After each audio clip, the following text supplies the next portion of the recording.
Dihet që presidenti Zelenski është po fjalë është konsistent në qëndrimet e tij dhe ndodhet para momentit ku historia mund ta gjykojë atë qoftë si patriot dhe hero kombëtar, por edhe për gabimet të vogla që nuk mund t'i falen, ë. Nuk jam gjende për ta thënë që populli i Ukrainës e dëshiron në kuptimin e saj, po Zelenski se ka lexuar absolutisht dhe është përfaqëson popullin, unitetin e popullit dhe është shumë koshient dhe i vëmendshëm çdo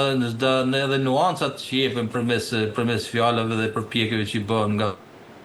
dhe nasin konkret faktorin e kombëtar SBA-ja është ndarë me qëndrimin që majnë pjesa tjetër e bllokut perëndimor me Gjermaninë, me Francën, me Britaninë, e cila është më kategorike dhe më refuzuese për lëshimin e territoreve ndaj Rusisë dhe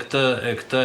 është një qëndrim pro Zelenskis dhe këtu ndahen palët ndahen se Zelenski nuk lëshon për sa i përket cenimit të integritetit dhe sovranitetit të kombit të saj dhe në kupton lëshimin e territoreve. Kjo është diçka e papranueshme që i bën ndesh edhe me detet kushtetuese, por edhe bie si kaos të gjithë historia e luftës dhe shkaku pse filloi ajo dhe pse zgjati dhe pse vazhdon të jetë e tillë. Pikërisht këtu ndahen. SBA-ja është një variantin që do t'i bën koncesione dhe lëshime Rusisë. Kemi parasysh pjesën e lindore, juglindore, që ato që quhen në oblastet lindore të Donetskit, Donbasit, që përfshin Donetskin, Zaporizhën, Khersonin dhe krajinat juglindore, cilët kanë një vazhdimsi territoriale dhe aty ka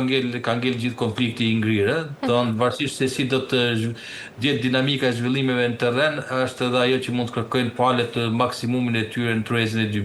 bisedimeve, por pala ruse nuk tërhiqet nga ato cilët i ka thënë, dhe një plan prej 28 pikë tashmë është reduktuar në 19 pika dhe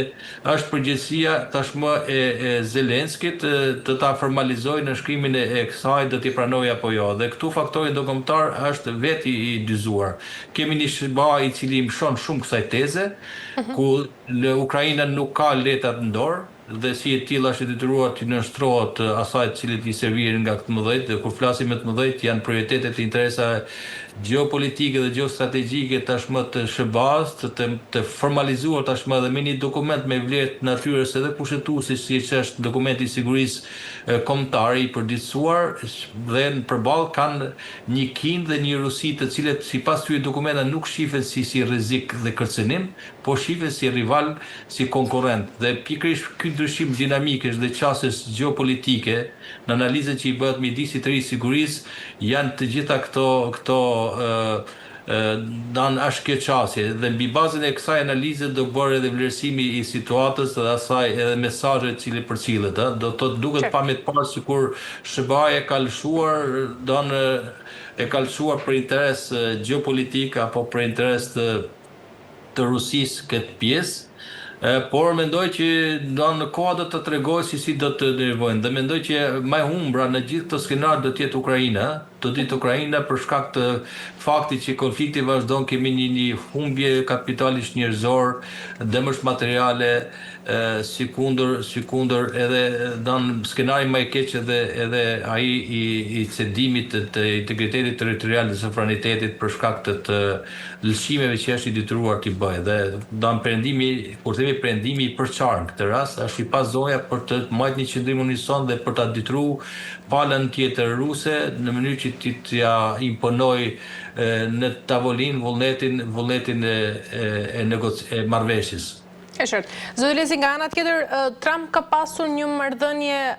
edhe të mirë edhe të keqe, po e shuaj me Zelenskin që nga nisja e këtij mandati, duke insistuar se lufta ka kushtuar shumë jetë dhe para dhe duke kërkuar nga ana tjetër që Ukraina t'i lëshojë tokë Rusisë për t'i dhënë fund të gjithë këtij konflikti dhe agresioni që po ndodh mes të dyja vendeve. A mendoni se i gjithë ky presioni i Shteteve të Bashkuara të Amerikës për kompromise territoriale mund të kenë ndikim pozitiv apo nga ana tjetër edhe negativ mbi stabiliteti regional, por edhe besimin Ukrainës? Nderuar zoti Trump ka qenë në këtë qëndrim qenë kryeterës, për i vërtetë ka pas një qasje merkantiliste në kuptimin, po themi, figurativ të mënyrës se si ai trajtonte zgjidhjen e konflikte dhe ka korrë një sukses në performancën e tij diplomatike dhe politike me arritjen e armëpushimeve në shumë konflikte. Janë renditur 7 të tilla, mes tyre edhe ai Kosovë-Serbi, në rasti Kosovë-Serbi dhe dan kjo ka ngelur, e cila ka deklaruar që nuk është lufta ime dhe është një luftë e shkaktuar nga perëndimi dhe nga vetë Ukraina, duke mos adresuar absolutisht asnjë lloj përgjegjësie Rusisë këtë rast dhe duket një lloj njanshmërie në pamjen e parë perceptimit që ka ndaj zotit Trump për raportet e tij, por mendoj që zgjidhja është një zgjidhje e imponuar, pa parasysh qëndrueshmërinë dhe vazhdimsinë e këtij konflikti, i cili skenari i përfundimit të tij është i paqartë, pra aq kosa që nuk përmbushen kërkesat e Rusisë që shef një zonë influencë të saj, sepse vetë bota po shkon nga multilateralizmi, kuptimin e organizimit të rendit botëror sipas modelit të këtyre organeve globale, qoftë NATO, të karakterit dhe vokacionit global, qoftë OKB-ja, qoftë NATO, qoftë SBE-ja, këto karakterit financiar, PMN-ja, banka vetërore të tjera, të cilët po dështojnë këtë mision, det një bote multipolare, kuptimin e asaj që secili nga këto shtete dhe fuqi bazuar në interesat e tyre ta shohin këto zona pjesë e këtij influencë dhe vëmendja e SBA sot është America First, Amerika e fortë, duke e tërheqë gjithçka vëmendjen nga zonat të cilët i kushtojnë shumë asaj. Kur themi i kushtojnë shumë asaj, jo vetëm për shpenzimet e luftës dhe investimet që ka bërë gjithandej qoftë në NATO, po edhe në vendet e tjera për rrugën e paqes sigurisë, por apelon që secili nga këto shtete të përgjigjet për vete. Kur kuptimin e asaj që ajo i mbështet dhe i ruan dhe i është prapa leatëve, por kemi parasysh që ngre dhe situatën e alertit për nivelin e përgjegjësisë që do të kenë ato përballje me sfidave të sigurisë. Kur themi sfida të sigurisë, kemi atë që i ka paraprir me vendet anëtare të NATO-s për rritjen e nivelit GDP-s, ku është më shqetësim për Bashkimin Evropian, vendet anëtare të saj, të cilët e ka kuptuar këtë dhe këtyre të fundit i ka lënë një deadline dhe kuptohet duke dhënë këto mesazhe edhe vetë Ukrainës i thotë në mënyrë të drejtë për drejtë, i thotë që nuk i ketë këto mundësi në mënyrë që të vazhdohet ky luftë, sepse një luftë pa mbështetjen e perëndimit, pa mbështetjen e NATO-s, pa mbështetje, kur themi NATO-s është SBA-ja, dhe SBA-ja nuk ka ndërmend që të rrisë deficitin e saj buxhetor dhe borxhin për shkak të një lufte e cila në këtë vështrimin e zotit Trump nuk ishte lufta e tij, por konton të arrijë stabilitetin nëpërmjet këtyre kompromiseve, nëpërmjet kompromise ku janë në diskutim shumë skenar dhe varësisht nga fakti se si do të arrihet marrëveshja, mund të jetë një status i tillë këtyre vendeve lindor, vende të Donbaskut që të jetë në një monitorim apo një status mbikëqyrje ndërkombëtare, një zonë tampon midis sikundër nga ana tjetër nuk jepet mundësia absolutisht kategorike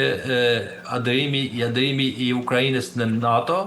sepse dhe NATO tashmë përmes dokumentit strategjisë sigurisë kombëtare të SBA-s nuk shifet më në perspektivën e saj zgjeruese, por do rrihet dhe në nivelin atyre vende të cilet janë tashmë, kuptohet, sepse një përshkallëzim i kanë ndryshuar dhe qasja strategjike dhe geopolitike e SBA-s në raport me gjithë këtë midis. Kemi përballë, sipas një analize që ka bërë edhe presidenti finlandez, kemi sot një perëndim të përqarë, pavarësisht saj nga një SBA dhe një perëndim, kemi një lindje dhe shtetet e jugut. Dhe varësisht se si do të anoj balanca edhe aleanca midis këtyre tre bllokeve, do të kemi parasysh edhe konfigurimin e rendit të ri botëror dhe kuptohet edhe brenda këtij konfigurimi do të jenë edhe qëndrimet dhe vendimet që merren, edhe vetë sekretari i mbrojtjes së fundit ishte bas, deklaroi që do të tekalojmë kohën e utopisë idealiste dhe sepse po përjetojmë një kohë të realizmit fjalë të ashpër në kuptimin real politikës, ku plan të parë bisedojnë interesat e shteteve në raport me emocionet e se kush nga shteteve anëtare apo atyre që janë aleate. Kjo është një apel për gjithë. edhe sidomos për vendet anëtare të NATO-s, të Bashkimit Evropian, ku prioritet do të kenë përballimin vetë të sfidave të sigurisë dhe të politikës së mbrojtjes, përbashkët mbrojtjes, duke reaktivizuar jo nenin 5 në kurriz të SBA-s, por nenin 3, secili shtet me millin e vet ta gatuje, ta mbrojë dhe ta ushqejë shtëpinë e vet. Këto janë mesazhe, po themi, të përcjella edhe sfundi